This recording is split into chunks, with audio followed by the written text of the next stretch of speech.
Side roads.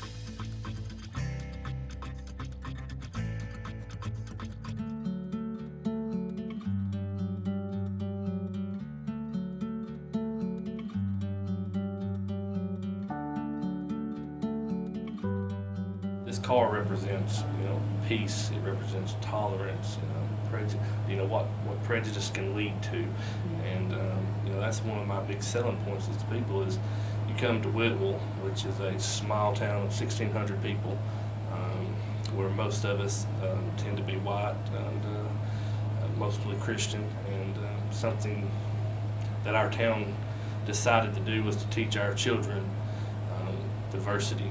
Because it's hard to visualize in your mind how many 11 million actually is. You can actually come look at it in the boxcar. At the same time, you're going to be in the boxcar where people actually stood being transported to a concentration camp, and that's just going to kind of give you an idea too of the history of the boxcar and the program that we had in itself. It's a teaching project now, so for anybody with kids, I strongly recommend them to bring their children here, to let them, like Cassie said, let them see what 11 million is, and what can happen if people don't stand up and talk about the bad in the world, because there is bad in the world, and it's up to us as individuals to stop something like this from ever happening again. The boxcar itself, the people that were trapped inside, it gives those people a voice.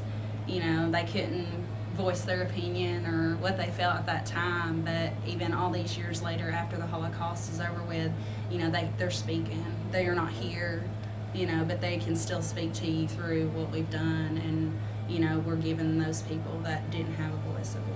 All the butterflies represent a poem called "I Never Saw Another Butterfly." It was from one of the camps, a children's camp actually, to Reason, and it was written by someone that was actually in the camp during that time. And that's why we put the butterflies, because